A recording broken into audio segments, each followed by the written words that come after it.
Break के बाद आपका खैर मकदम है। डीजीपी दिलबाग सिंह ने नौजवानों से तशद्दुद का रास्ता तर्क करने की अपील की है। श्रीनगर में पुलिस शोहदाए यादगारी फुटबॉल फाइनल मैच के मौके पर डीजीपी ने कहा कि तशद्दुद ने पहले ही कई जानें ले ली हैं और खानदानों को तबाह किया है। सिंह ने कहा कि नौजवानों को चाहिए कि वो पुरअमन और सेहतमंद जिंदगी गुजारने के लिए बंदूकें और ग्रेनेड छोड़ दें और अपने हाथों में बॉल और बैट ले लें। जेके बैंक टीम ने जेके एसपीडीसी को 1 के मुकाबले 2 गोल से शिकस्त देकर टूर्नामेंट जीत लिया। डीजीपी ने शहीद पुलिस एहलकारों को खराज अकीदत पेश किया।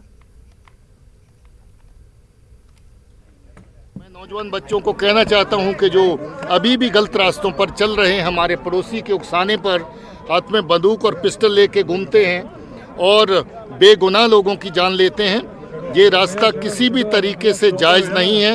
ये रास्ता तबाही का है, बर्बादी का है, उनकी अपनी बर्बादी का है, हमारे समाज की बर्बादी का है, हमारे लोगों की बर्बादी का है।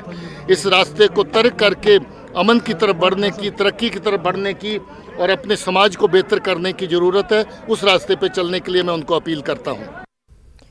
डीजीपी दिलबाग सिंह का कहना है कि सिक्योरिटी एजेंसियों ने मिलिटेंटों और उनके ओजीडब्ल्यू नेटवर्क को काफ़ी हद तक कम किया है, लेकिन जब तक हथियार मौजूद हैं पुरतशद्दुद सरगर्मियों को खारिज इम्कान करार नहीं दिया जा सकता। बार बार ग्रेनेड हमलों और अवामी नुमाइंदों की हलाकतों पर एक सवाल का जवाब देते हुए डीजीपी ने कहा कि पुलिस इस तरह के हमलों को रोकने के लिए हर मुमकिन कोशिश कर रही है।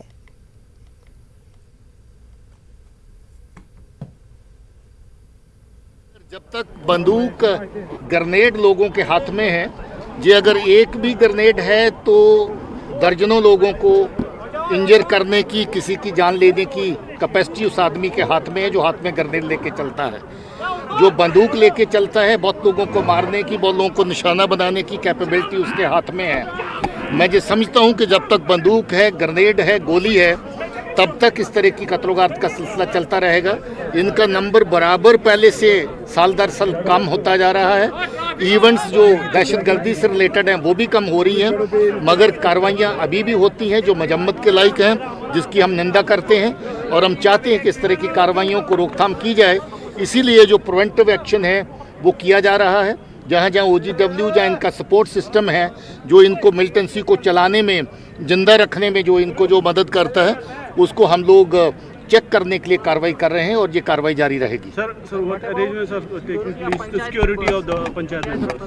देखिए, जहाँ जहाँ पर जिस तरह की असेसमेंट है सिक्योरिटी एजेंसीज की, उसके मुताबिक सिक्योरिटी के इंतजाम जगह जगह पर किए गए हैं, हर जिले में किए गए हैं। जहाँ आगे भी जरूरत होगी उन इंतजामों को और भी पुख्ता किया जाएगा। जिला गांदरबल में कंगन के हरिगनी वन इलाके के करीब एक टेम्पो ट्रेवलर पलट जाने से 2 सयाहों की मौत हो गई। श्रीनगर लेह शाहराह पर पेश आए इस हादसे में 24 सयाह जख्मी भी हो गए हैं। हादसे का शिकार हुई ये गाड़ी सयाहती मकाम सोनमर्ग से वापस श्रीनगर जा रही थी। हादसे की खबर मिलते ही मकामी लोग, पुलिस और मेडिकल टीमें जाए वारदात पर पहुंची। उन्होंने रेस्क्यू ऑपरेशन शुरू किया और जख्मियों को अस्पताल मुंतकिल किया गया। जख्मियों को इलाज के लिए फौरी तौर पर ट्रॉमा अस्पताल कंगन मुंतकिल किया गया।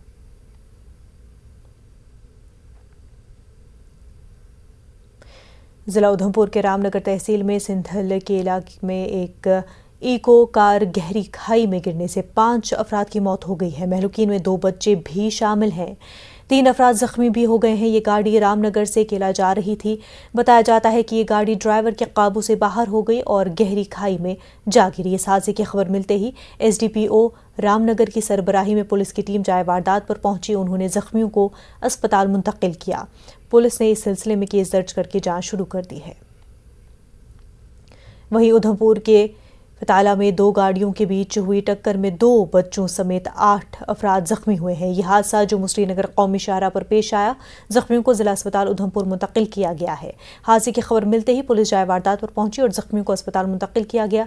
पुलिस ने केस दर्ज करके जांच शुरू कर दी है। वहीं जम्मू पुंछ कौमी शाहराह पर बुम्बर गली इलाके में एक कार और तेल के टैंकर के बीच टक्कर हुई। हादसे में कार में सवार अब्दुल जिया और उनके साथ मौजूद 2 खवातीन जख्मी हो गईं। इस दौरान नजायज हादसे से गुजर रही फौजी जवानों और अफसर ने जख्मियों को कार से निकाला और अपने कैंप में उनका इलाज कराया और उनकी जान बचाने में अहम रोल अदा किया। फौज की इस फौरी कार्रवाई की जख्मियों और उनके रिश्तेदारों ने सताइश की है। उन्होंने फौज का शुक्रिया अदा किया। जम्मू कश्मीर शरणार्थी एक्शन कमेटी के कारकुनों ने कठवा में अपने मुतालबात को लेकर नारेबाजी की। एहतजाजियों का कहना था कि 1947 से आज तक उन्हें वन टाइम सेटलमेंट से महरूम रखा गया है। एहतजाजियों ने कहा कि अगर मौजूदा हुकूमत उनके मसाइल हल नहीं कर सकती है तो वो वापस पाकिस्तान जाने को मजबूर हो जाएंगे। जो हम डिस्प्लेस पर्सन हैं 1947, जब वहाँ से केंद्र सरकार और जम्मू कश्मीर सरकार का हमारे साथ इन्होंने इंसाफ नहीं किया। हमारी मांग है कि हमारा जो पार्लियामेंट्री कमेटी ने 30-30 लाख रुपए की मंजूरी की है डिस्प्लेस पर्सन के लिए, 5.5 लाख रुपए हमें मिला है, बाकी हमें दिया जाए। और दूसरा जो हमारी पहाड़ी बोली जो उसका आरक्षण है हमें दिया जाए। ये गवर्नमेंट से हम दरखास्त करते हैं कि अगर आप इंसाफ नहीं दे सकते, हमें कम से कम ऐसा काम करो 36,384 फैमिली को पाकिस्तान भेज दो। वहाँ पे कम से कम पाक ऑक्युपाइड कश्मीर, ये कब तक 70 साल में हमें सोल्यूशन तो बताओ, हम सिटीजन कब बनेंगे हिंदुस्तान के। ये आसान काम होगा कि 36,000 परिवारों को धक्का मार के पार दे दें, वैसे लड़ना पड़ेगा, ऐसे लड़ाई नहीं होगी। जो मर गए बच के पहुँचेंगे। हम आज सारी पब्लिक के सामने मैं डिक्लेयर करता हूँ, अगर पाकिस्तान गवर्नमेंट हमें सपोर्ट करे, हम पाकिस्तान जाने के लिए भी तैयार हैं। धर्मशाला किश्तवाड़ में 850 मेगावाट रेटल पावर प्रोजेक्ट पर फिर तनाज़ा खड़ा हो गया है। लोगों ने मांग की है कि प्रोजेक्ट में मकामी अफराद को नौकरी दी जाए और उनके दीगर मुतालबात को पूरा किया जाए। 9 बरस कबल इस प्रोजेक्ट का काम उस वक्त रुक गया था जब बीजेपी लीडरान ने मकामी अफराद को नौकरी न देने का मसला उठाया था। अब प्रोजेक्ट पर काम दोबारा शुरू हो गया है, मगर लोग इल्ज़ाम लगा रहे हैं कि मकामी अफराद के बजाय गैर मकामी लोगों को काम दिया गया है। लोगों ने प्रोजेक्ट मैनेजमेंट पर चंद बीजेपी लीडरान के इशारों पर काम करने और मंजूर नज़र अफराद को रोजगार देने का इल्ज़ाम लगाया गया है। तहसीलदार धर्मशाला ने मसले के हल के लिए कमेटी तश्कील देने की बात कही है।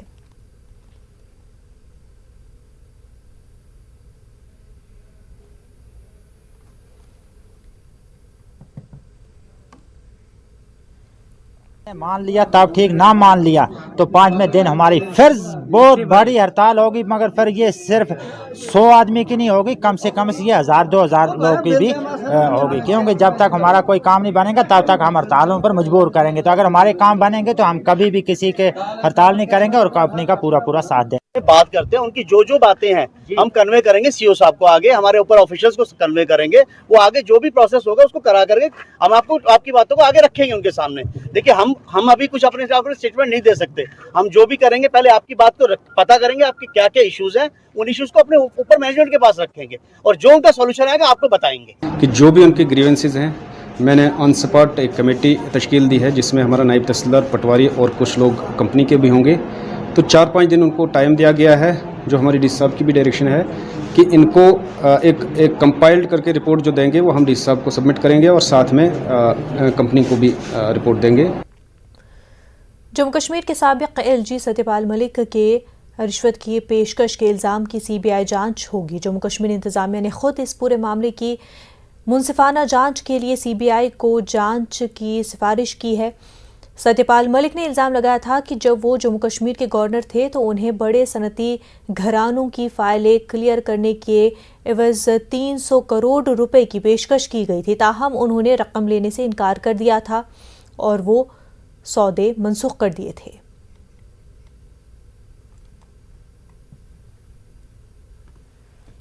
वक्त हो गया एक छोटे से ब्रेक का, जल्द होंगे हाजिर।